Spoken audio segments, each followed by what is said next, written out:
और केंद्र सरकार इसी बजट सत्र में वक्फ संशोधन बिल लाने की तैयारी कर रहा है। ऐसा इसलिए कहा जा रहा है क्योंकि वक्फ संशोधन बिल को लेकर बनाई गई जीपीसी ने लोकसभा अध्यक्ष को अपनी रिपोर्ट सौंप दी है। हालांकि इस रिपोर्ट में विपक्ष सहमत नहीं है, लेकिन जो प्रावधान किए गए हैं उसको बीजेपी वक्फ में हित बता रही है। 655 पन्नों की इस रिपोर्ट में क्या है, इस रिपोर्ट में देखिए।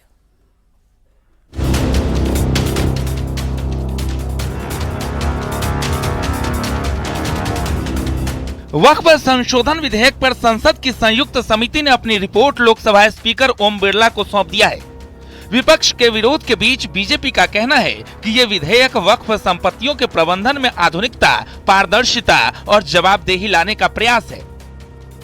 हम वक्फ का जो कानून लाना चाहते हैं, इसको जेपीसी को सौंपने का आग्रह ओम बिरला जी को किया था, इसलिए जो उस पर डिटेल और डिस्कशंस हो सके सभी हितधारकों के साथ, वो एक अच्छे ढंग से हुआ है।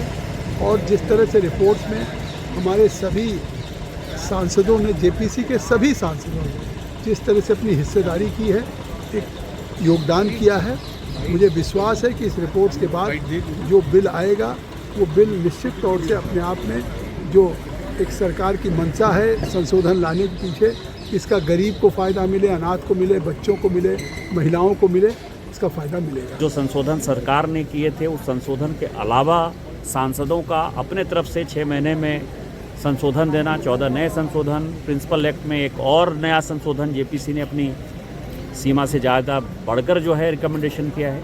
तो मुझे लगता है कि भारत के इतिहास में गरीब मुसलमानों को, महिलाओं को, अनाथों को अधिकार दिलाने का इससे बड़ा बिल शायद आज़ादी के बाद नहीं आया। पार्टिसिपेशन अपोजिशन मेंबर से ही हुआ है।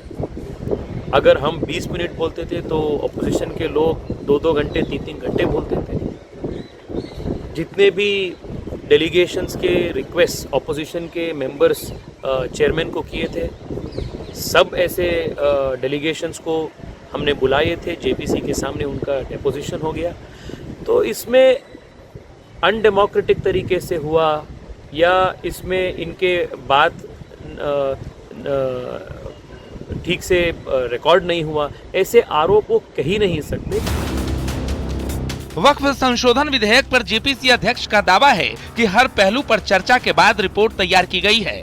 ये रिपोर्ट 5 महीने में तैयार हुई है। दिल्ली में इसके लिए 38 बैठकें हुई, अलग अलग राज्यों में भी बैठकें हुई। 111 घंटे तक बैठक चली। हर मीटिंग में 7 से 8 घंटे चर्चा हुई।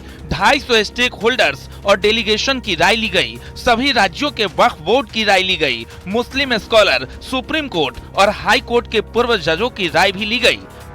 लेकिन विपक्ष का आरोप है कि बीजेपी ने इसे अपने तरीके से तैयार किया है, कमेटी के विपक्षी सदस्यों को दरकिनार कर। देखिए, वो रिपोर्ट पूरी की पूरी तरीके से उनके एजेंडे के ऊपर आधारित है।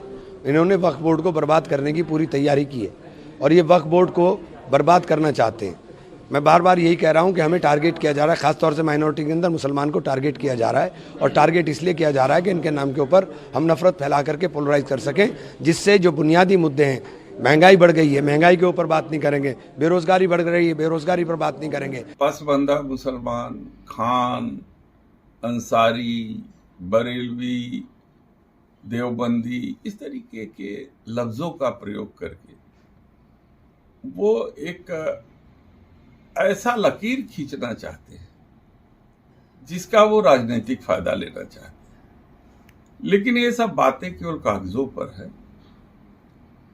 असली मंशा उनकी जो है वो वक्फ बोर्ड संशोधन बिल में जो वो चाहते थे और उसी तरीके का संशोधन ला करके वो पार्लियामेंट के अंदर लाना चाहते हैं। मेरा दावा है कि ये संशोधन कतई पास नहीं होगा।